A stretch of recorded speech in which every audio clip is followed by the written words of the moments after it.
Well आज की video Bhangarh किले पर है कि जो भानगढ़ का किला है उसे भूतिया किला क्यों कहा जाता है और इस किले के बाहर सरकार ने बोर्ड पर ऐसा क्यों लिखवाया कि सूरज डूबने के बाद यहाँ जाना मना है। इवन भानगढ़ किले में दिन में भी जाने से मना किया जाता है और ऐसा कहा जाता है कि जो भी इस किले में जाता है वो कभी वापस लौट के नहीं आता। इस पे काफ़ी रिसर्च किया तो मुझे भानगढ़ किले के बारे में कई कहानियाँ पता लगी, लेकिन इस कहानी पे लोग सबसे ज़्यादा यकीन करते हैं। वेल कहानी ये है कि जो किले की राजकुमारी थी, राजकुमारी रत्नावती, ऐसा कहा जाता है वो बहुत ही ज़्यादा सुंदर थी। वो इतनी ज़्यादा सुंदर थी कि अलग अलग राज्यों में उनके सुंदरता की चर्चाएं होती थी और उनके लिए शादी के बहुत सारे प्रपोजल्स आया करते थे। महारानी की इतनी ज़्यादा अट्रैक्टिवनेस ही किले के सर्वनाश का कारण बनी। महारानी इतनी ज़्यादा सुंदर थी, उन्हें जो कोई भी देखता था वो बस देखता ही रह जाता था। एक बार महारानी और उनकी सहेलियां बाजार जाती हैं। महारानी इत्र की दुकान पे इत्र खरीदने लगती हैं कि तभी काला जादू करने वाले एक आदमी की नज़र राजकुमारी पर पड़ती है।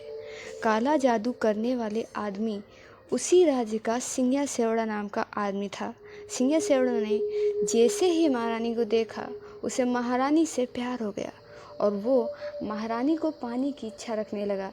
क्योंकि सिंगिया सेवड़ा काला जादू जानता था, इसीलिए सिंगिया सेवड़ा ने वहीं पे जब महारानी इत्र खरीद रही थी तो महारानी की पसंद की इत्र की शीशी उठा ली दुकान से और उस शीशी पे कुछ तंत्र विद्या की और फिर काले जादू वाली शीशी को महारानी की इत्र की शीशी से बदल दिया।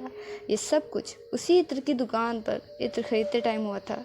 फिर महारानी ने इत्र की शीशी उठाई और अपने किले की तरफ वापस जाने लगी कि तभी महारानी की एक सहेली ने पीछे से महारानी को आवाज़ दी और कहा, इस इत्र की शीशी पे एक आदमी ने ब्लैक मैजिक किया है। फिर महारानी ने तुरंत उस शीशी को एक बड़े पत्थर पर फेंक दिया। उस शीशी का सारा इत्र उस पत्थर पर गिर गया था। सिंगिया सेवड़ा ने इत्र पे ये काला जादू किया था कि जो भी उस इत्र को लगाएगा वो सिंगिया सेवड़ा की तरफ खींचा चला जाएगा। क्योंकि अब वो इत्र पत्थर पर गिरा था तो वो पत्थर सिंगिया सेवड़ा की तरफ जाने लगा और सिंगिया सेवड़ा को कुचल दिया और सिंगिया सेवड़ा की वहीं पर मौत हो गई। लेकिन मरने से पहले उसने कुछ ऐसा श्राप दिया कि महारानी समेत इस किले में रहने वाले सारे लोग बहुत ही जल्द दर्दनाक मौत से मरेंगे और इस किले में रहने वाले सारे लोगों की आत्माएं इस किले में भटकेंगी। इस घटना के कुछ दिनों बाद ही भानगढ़ और अजबगढ़ के बीच युद्ध हुआ। क्योंकि अजबगढ़ की सेना काफ़ी मजबूत थी, इसीलिए अजबगढ़ की सेना ने भानगढ़ की सेना को युद्ध में हरा दिया और भानगढ़ किले में घुस के रानी रत्नावती समेत किले में मौजूद बूढ़ों से लेकर बच्चों तक सभी को मार दिया। इस घटना के बाद ही इस किले से काफ़ी आवाज़ें आती थी और किले के आसपास जाने वाले लोग गायब हो जाते थे। इसी कारण से भानगढ़ किले के आसपास के इलाके में रह रहे लोगों ने अपने घर खाली करके दूसरे इलाकों में चले गए। वेल ये थी एक स्टोरी और दूसरी स्टोरी ये बताई जाती है कि जब भानगढ़ का किला बन रहा था तो एक साधु की कुटिया किले के पास में ही थी। साधु ने राजा से कहा कि जो किला बन रहा है उस किले की परछाई मेरी कुटिया पर ना पड़े, ऐसे किला बनवाइएगा। लेकिन राजा ने साधु की बात पे ज़्यादा ध्यान नहीं देते हुए किले का निर्माण शुरू कर दिया।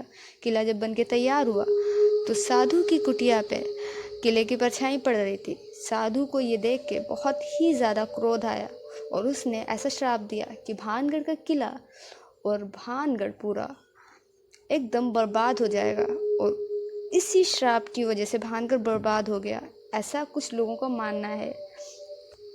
वेल ऐसा कहा जाता है कि महारानी रत्नावती और बाकी किले में रहने वाले लोग जो कि मर गए थे उनकी आत्माएं आज भी किले में घूम रही हैं। वेल यहाँ मैं क्रीपी और हॉरर इंसिडेंट सुनाती हूँ, तो अगर तुम्हारे साथ भी कुछ हॉरर हुआ हो तो तुम मुझे इस मेल आईडी पे भेज सकते हो।